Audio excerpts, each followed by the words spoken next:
Good morning. आज मैं सीमा Gulati third year के स्टूडेंट्स को एक नई यूनिट अमीनो एसिड्स की स्टार्ट कर रही हूँ। अमीनो एसिड्स, जैसा कि नाम से ही आपको पता लग रहा है कि ये मॉलिक्यूल्स जो हैं बायफंक्शनल होते हैं। बायफंक्शनल से मतलब हमारा ये है कि यहाँ पर इस मॉलिक्यूल में एक अमीनो ग्रुप एवं एक कार्बोक्सिलिक ग्रुप प्रेजेंट होता है।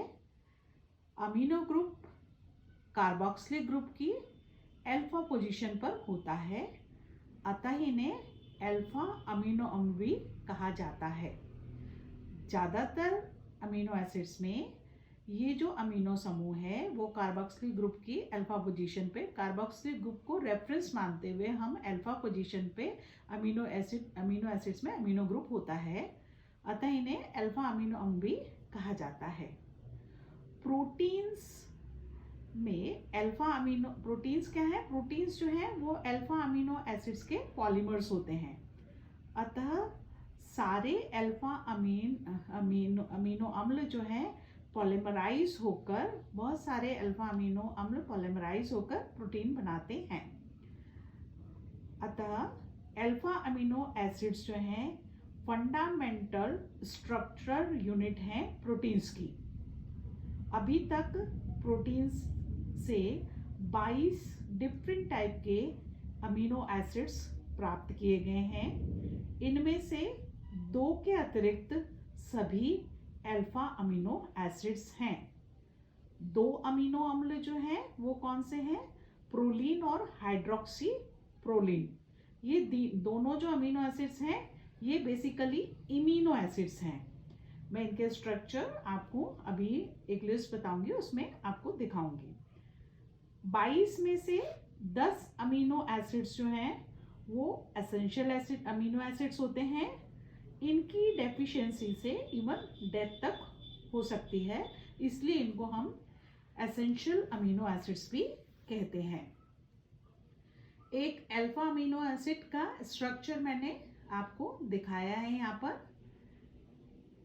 इसमें कार्बोक्सिलिक एसिड ग्रुप के अल्फा पोजीशन पर अमीनो ग्रुप लगा हुआ है। अब सबसे पहले हम इसका क्लासिफिकेशन देखते हैं।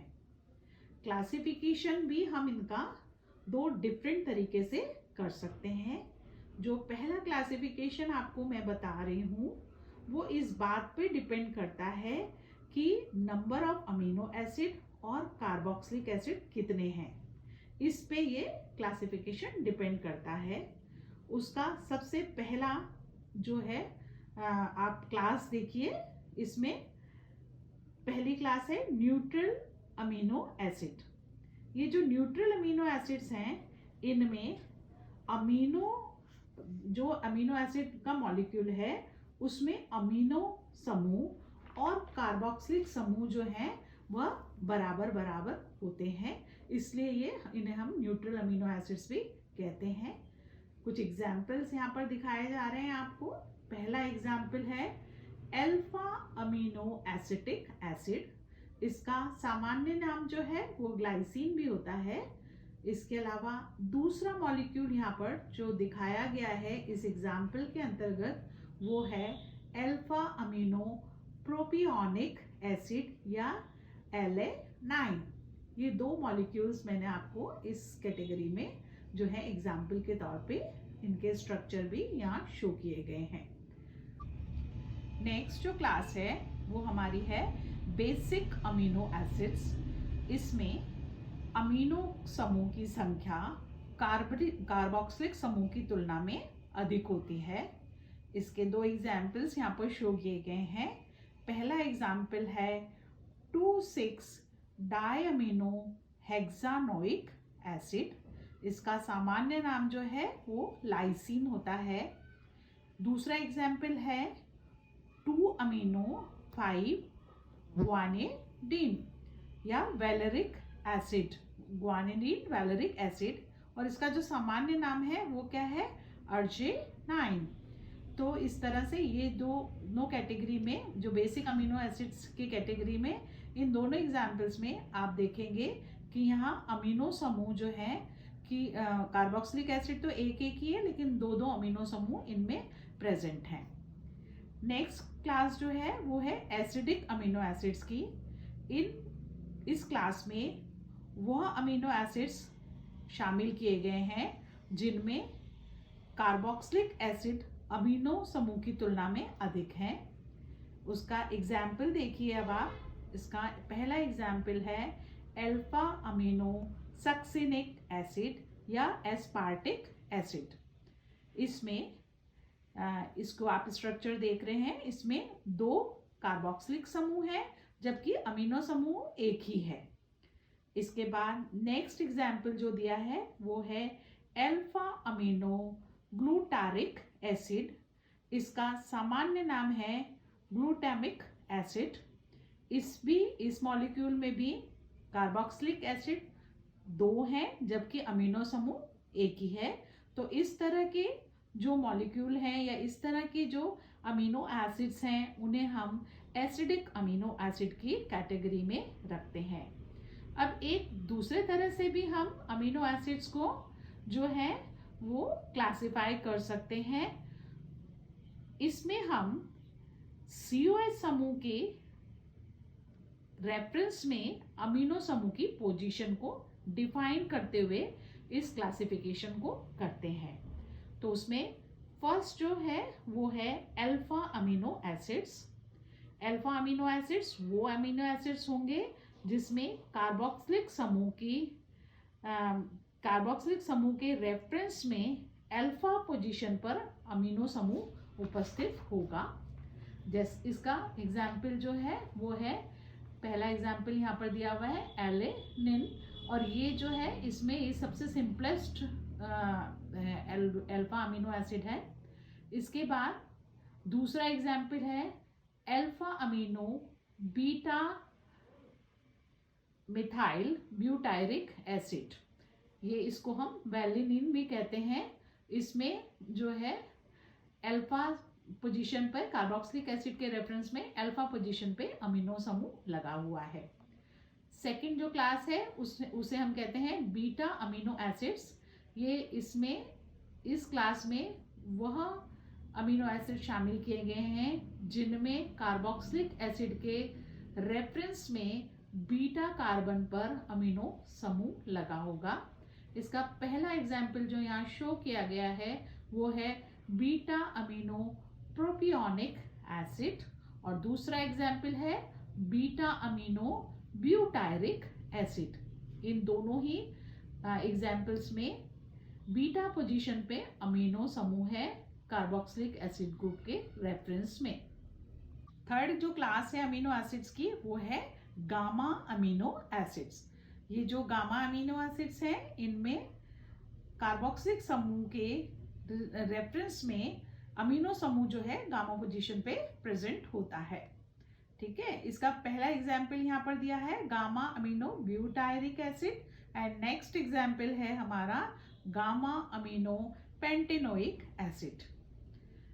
अब हम इसका स्ट्रक्चर और स्टीरियोकेमिस्ट्री समझते हैं किसकी, अल्फा अमीनो एसिड्स की। जैसा कि मैंने पहले ही बताया था कि अमीनो एसिड्स की जो मेजर कैटेगरी है वो अल्फा अमीनो एसिड्स की होती है अमीनो एसिड्स में। तो यहाँ पर ग्लाइसिन के अलावा जो जितने भी हमारे अल्फा अमीनो एसिड्स हैं वो सब ऑप्टिकली एक्टिव हैं। मतलब इंटरेस्टिंग बात है ये कि एक ग्लाइसिन ऐसा एग्जाम्पल है जो ऑप्टिकली इनएक्टिव होता है, अदरवाइज सारे के सारे जो अल्फा अमीनो एसिड्स हैं वो सब ही जो भी हमारे नेचुरल सोर्स से हमने ऑब्टेन किए हैं वो सब ऑप्टिकली एक्टिव होते हैं। इसके अलावा एक और इंटरेस्टिंग बात ये है कि ये जितने अल्फा अमीनो एसिड्स हैं जो नेचुरल सोर्स से हमें ऑब्टेन होते हैं उनमें सब में जो कॉन्फ़िगरेशन है वो एल होता है। डी और एल कॉन्फ़िगरेशन आप समझते ही हैं। तो जो अल्फा कार्बन है उसका कॉन्फ़िगरेशन एल होता है। ये भी एक इंटरेस्टिंग बात है। यहाँ पर दो एग्जाम्पल मैं आपको शो कर रही हूँ। One is L alanine and second is L valine. ये दोनों एग्जाम्पल में आप देखेंगे कि जो कायरल सेंटर है उसमें जो कायरल सेंटर है उसको एस्ट्रोलिक से शो किया गया है। तो उसके रेफरेंस में अगर हम देखें तो यहाँ पर कॉन्फ़िगरेशन जो कैसा है वो है L। फिशर प्रोजेक्शन फॉर्मूला में NH2 ग्रुप अगर कायरल सेंटर में NH2 ग्रुप अगर राइट साइड में होगा तो डी कॉन्फ़िगरेशन होता है, और अगर NH2 ग्रुप जो है लेफ्ट साइड में होगा तो L कॉन्फ़िगरेशन होता है। तो यहाँ पर D और L कॉन्फ़िगरेशन को शो करते हुए दो पिक्चर्स आपको दिखाई जा रही हैं। यहाँ एक चीज आप ध्यान रखिएगा कि ये जो कैपिटल D और L से हमने कॉन्फ़िगरेशन को बताया है वो जो है इसका कॉन्फ़िगरेशन बता रहे हैं, ना कि प्लेन पोलराइज लाइट का रोटेशन। तो जो प्लेन पोलराइज लाइट से अगर प्लेन पोलराइज लाइट को अगर हम पास करते हैं, अगर वो राइट साइड में मुड़ जाती है तो हम उसे पॉजिटिव साइन से शो करते हैं और स्मॉल डी से शो करते हैं, ठीक है। और अगर वो लेफ्ट में मुड़ेगी तो हम उसे नेगेटिव साइन से शो करते हैं और साथ ही साथ उसे एल से बताते हैं, लेकिन उसमें हम स्मॉल एल यूज करते हैं। तो कॉन्फ़िगरेशन के लिए हम क्या यूज करेंगे, कैपिटल डी और कैपिटल एन। ये कुछ मैं आपको अमीनो एसिड्स की सारणी बता रही हूँ। सारे अमीनो एसिड्स की यहाँ सारणी आपको दिखाई जा रही है। यहाँ पर देखिए पहली जो ये हैं 10 अमीनो एसिड्स वो एसेंशियल अमीनो एसिड्स हैं। जैसा कि मैंने पहले भी बताया था आपको कि एसेंशियल अमीनो एसिड्स जो हैं वो अमीनो एसिड हैं जिनकी डेफिशिएंसी से इवन डेथ तक भी कॉज हो सकती है, इसलिए हम इन्हें जो है एसेंशियल अमीनो एसिड्स भी कहते हैं। इनमें देखिए सबसे पहला जो एग्जाम्पल है वो है अर्जिनाइन, सेकेंड एग्जाम्पल है हिस्टिडिन, थर्ड एग्जाम्पल है ल्यूसिन। ये आपको थोड़ा याद भी रखने पड़ेंगे, धीरे धीरे आप 2-3 बार अगर रिवाइज करेंगे तो आपको याद भी हो जाएंगे। आइसोल्यूसिन, फिफ्थ है लाइसिन, सिक्स्थ है हमारा मैथियोनिन, सेवेंथ है phenylalanine, eighth is threonine, ninth is tryptophan and 10th is valine. ये 10 एग्जाम्पल जो थे, 22 में से 10 ये एग्जाम्पल आपको बताए गए हैं जो कि एसेंशियल अमीनो एसिड्स हैं। 22 में से 10 एसेंशियल एसिड के बाद जो बाकी बचे हुए 12 अमीनो एसिड्स हैं उनकी लिस्ट यहाँ पर आपको दिखाई जा रही है। इनमें सबसे पहला है ग्लाइसिन, सेकंड है alanine, next is asparagine, fourth one is aspartic acid, fifth is cysteine, sixth is cysteine, and seventh is glutamic acid, eighth is glutamine acid, ninth is hydroxylysine, 10th is hydroxyproline, 11th is proline, and 12th is serine। ये मैंने आपको सारे जो amino acids हैं उनकी जो है उनके स्ट्रक्चर्स आपको इसमें शो करे हैं। नेक्स्ट जो हमारा लेक्चर होगा वो होगा इनके जो प्रिपरेशन, हम कैसे अल्फा अमीनो एसिड को प्रिपेयर करते हैं उस पर बेस्ड होगा। Thank you.